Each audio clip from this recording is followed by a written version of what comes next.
What's up, everybody? This is Urziel99, and today we're going to be showcasing one of the raid sets from Operation Dark Hours, and that, ladies and gentlemen, is the Sharpshooter set, Aces and Eights.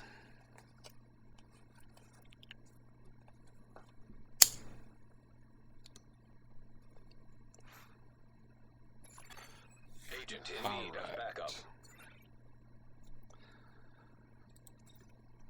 right. Aces and Eights. This is actually the only one that's really worth getting,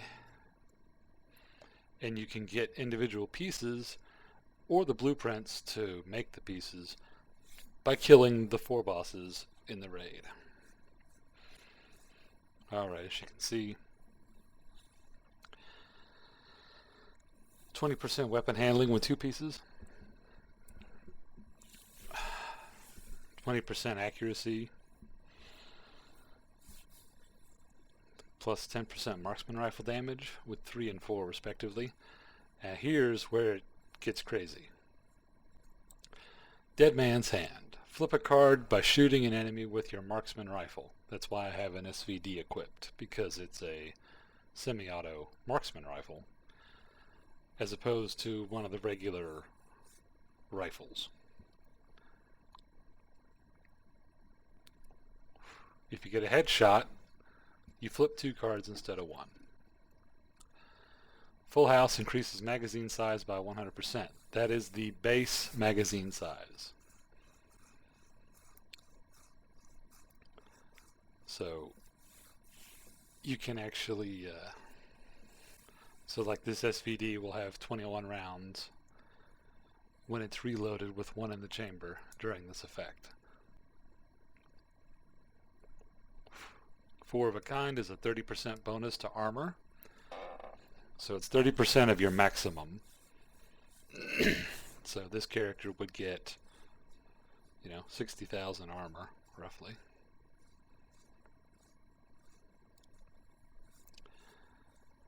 Then Aces and Eights grants the next 5 bullets 100% bonus damage. And that's nice. Now if it did that alone, it'd be pretty badass. But the full set, Sheriff's Favor, effects of Dead Man's Hand are applied to all of your party and raid members. Now there have been some issues we've encountered as in the raid with other people who use Aces and Eights, that after a while, like for example, it's 2 4-man parties. If the person with Aces is in party 1, people in party 2 won't get the procs. Sometimes the cards won't flip to even get any procs at all. And sometimes if I group for someone for an extended period, I've noticed that I've encountered that doing more conventional activities, missions, bounties, things like that. So that's probably something the devs are going to need to look into. Now, because talents mean absolutely nothing on these sets because they don't have any, it's important to make sure that your stat lines are as good as you can get them. And one of the trade-offs is that they tend to be a little more mod slots tend to be a little more accessible on some of these sets. That's about the only other thing you can do to defray your statistics, other than find god rolls and recalibrate them. As you can see here, I've got some god rolls on some of these items that I've been saving up. I just recalibrated it. Now the armor is very fragile. As you can see, I've got just under 210,000 armor. That is not a lot, especially if you're someone who's used to having, 300,000 plus armor and unbreakable, which kicks your armor back to 70% if your armor gets broken with a 1 minute cooldown. Or having patience, which means you just take cover and you slowly get your armor back. Does not work that way, unfortunately. Now, how much damage? Now, I was probably asking, all right, how does this work? Well, let's turn this up to named. See, there's the target down there. Now I have the digital scope on this SVD. We're gonna pop. As you can see, I proc the full house, so I just doubled my mag size. 345k. 448 DPS, which for an enemy that far away is really not that bad. As you can see, if you go too ham, it's just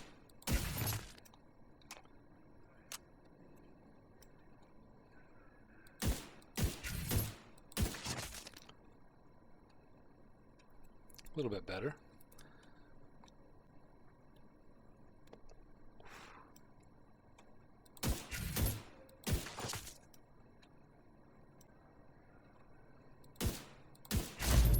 Aces and eights.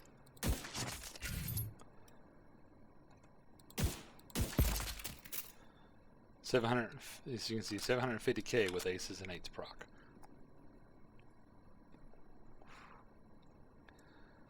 Very, very nice. Then of course we have Nemesis, mainly for its scoped effect, or its holstered effect, which adds 25% headshot damage when you're scoped in.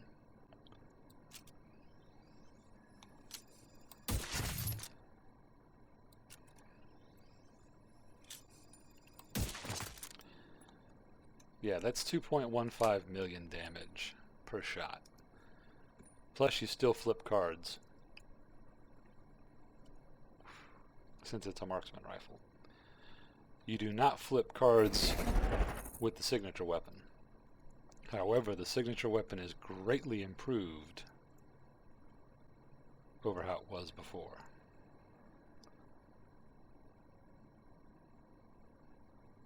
It does have more sway because I can't mod it.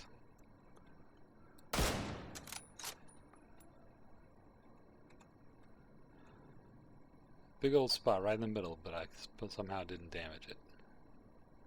You can see 2.81 thousand. There we go.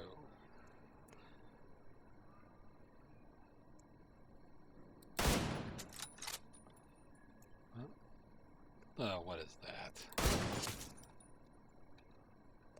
2.59. As you can see, it didn't flip any cards.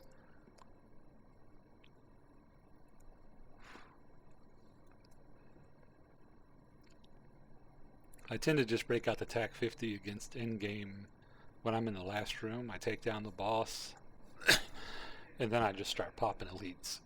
Because if you can score a critical headshot with this thing, you can get almost up to 5 million damage in one shot.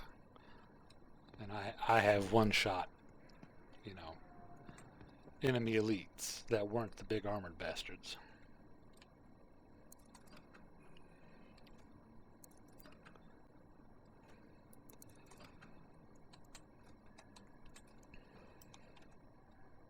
You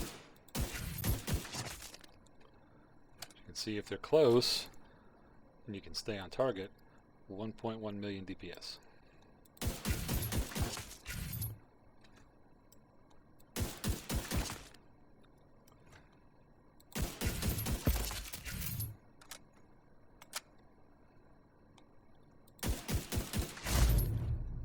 Aces and eights. 2.1 million with aces and eights.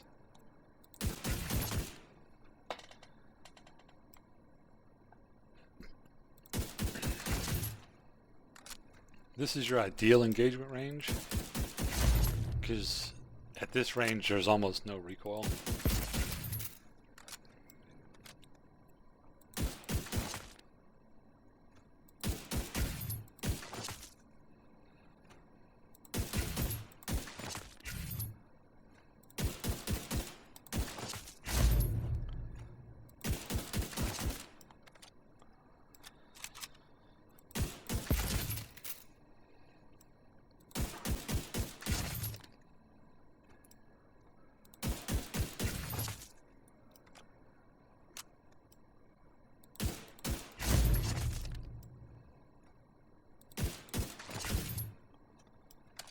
Two-shot named enemy. That's how powerful this build is. So I'll let that absurd 2.5 million DPS number speak for itself.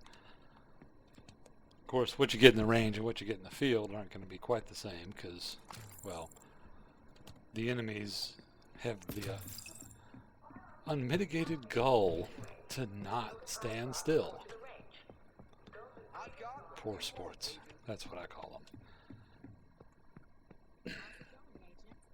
Now, needless to say, because this is a sharpshooter required set, these bonuses will not activate if you are not in sharpshooter mode. As you can see, I've got all this good stuff. The only thing I don't get is the armor kit, because I don't need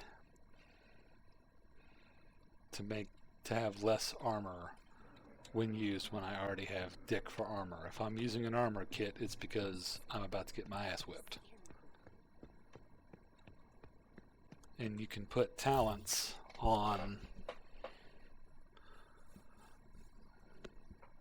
your weapons and sidearms to help mitigate things like burns, dazes, and stuff like that. Namely, stop, drop, and roll, which is what I primarily use, and Zen, which removes those effects once you've been in cover for 5 seconds.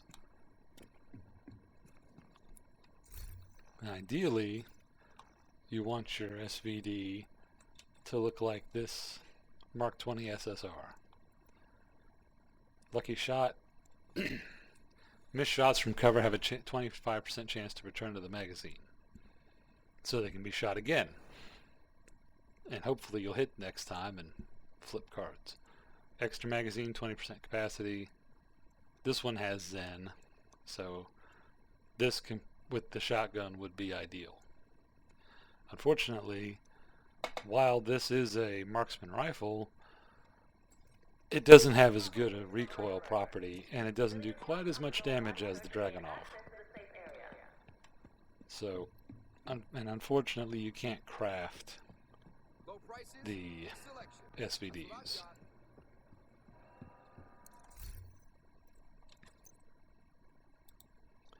you can see, I have all the blueprints available. I can make an SSR, but I cannot make a Dragunov. And everything else is bolt action, so you would want to use that. If you're going to use bolt action, you might as well just use Nemesis.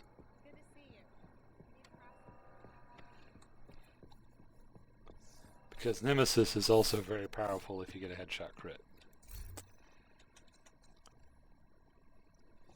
Well, we'll cover stats here. We already covered Dead Man's Hand and Sheriff's Favor. This one is unique to, this one's a rare talent called First Blood. If scoped, your first shot fired out from out of combat or reloading from empty deals headshot damage to any part of the body. Pretty nice, because it means all you have to do is hit them, and you just have to be scoped in. While rooted, while equipped and in cover, all scale aim and heal increase 25%. Buff is lost when exit cover.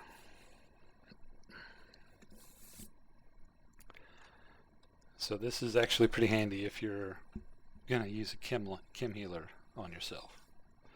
Then of course you got the Nemesis talents. These are for the shotgun, but we only really care about stop, drop, and roll. I have noticed the new 50 cal. They did modify it and make it more manageable and do more damage. It also goes through people. Like if you get a couple of guys in a row, if you shoot one, it'll actually go through and penetrate,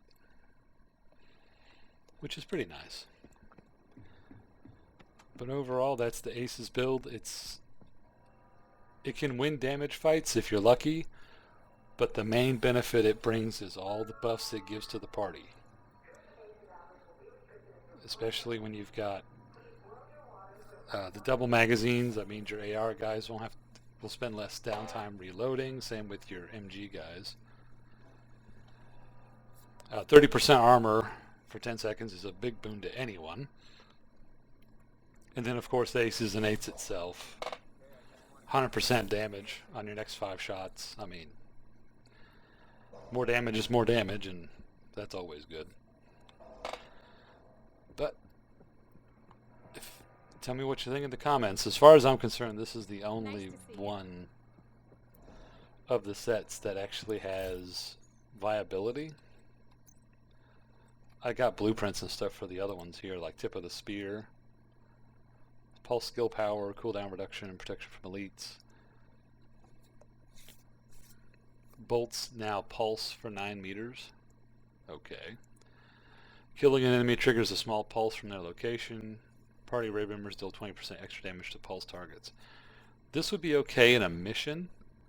I could see where it would be helpful. In the raid, not so much, because a lot of your boss battles do not involve significant adds, and they're already tough as hell to kill. And they're all spread out of room, so a pulse, especially a small pulse, isn't likely to tag anybody else. So not really useful in the raid or any kind of high-end PvE. Heroic Black Tusk missions? Yeah, I could see it there. But so far that's the only place I could really see it being viable. And you're not going to trade off all your talents from gear and your brand set bonuses for that. I'm sorry. Then we've got Negotiator's Dilemma. That's the Demolitionist set. 10,000 armor on kill. Not really significant. 10,000 armor is dick to a high-end player. I mean, 10,000 armor is literally 3% if you're at 300,000 armor, which most raid teams want you to be at or near. Plus 30% health. If you've got a lot of health, which will definitely help in some parts of the raid, especially the second boss with his gas toxicity and starts damaging your health. I see that helps. Explosive resistance, a little redundant for a demolitionist because they get blast proof, which makes them immune from one explosive effect every like 60 seconds. They can literally take a grenade right to the face. They'll stagger back, but they'll take no damage. If they stagger at all. So, yeah. The last, now I could see this being a somewhat useful explosive resistance in the last boss because there's a lot of grenadiers in that area, and they use the airburst variants that the Black Tusk commonly use, and those things are bloody annoying. They excel at knocking you out of cover and doing pretty significant damage too. So I could see where explosive resistance would be good there. Now this talent is dumb. Launch a grenade at the target that depleted your armor can occur once every 3 seconds. If you get armor depleted in the raid, unless you've got Unbreakable, you're dead. Because you think enemies in Challenge and Heroic are hard? Let me tell you, something a little messy. The ones in the raid, especially if you're out of cover, they can screw you up hardcore. Like I've been downed with 300k and Unbreakable, and I was too far out in the open because I was dodging one of the attacks that the final boss does, where he basically fires two big old AoE mortars at you. So you roll to avoid those. It turns out you're like 30 meters from cover. Then, one of the riflemen comes up and just empties his mag into you, and you're dead. So yeah, very foolish. Does not have any real advantages, especially since it's not tied in with something like Unbreakable. I mean, if it gave you back, say 30, if you had blowback, which launched the grenade and replenished like 30% of your armor, it wouldn't be as good as, Unbreakable, but it would be kind of more balanced and more viable. There we go. Then we have this last one. Explosions caused by the player stacks the Bombardier buff. Each stack gives the buff, grants party raid members plus 10 explosives damage, and the player with 10% bonus armor for 10 seconds. Unless you're in a party that is positively spamming, like things like Seeker Mines, and so are you, not really significant. Plus it only lasts 10 seconds. So yeah, no. Not good. Not good at all. But this is what I've been toying with. I haven't got to use it in the raid just yet, just because I'm still too fragile, unfortunately.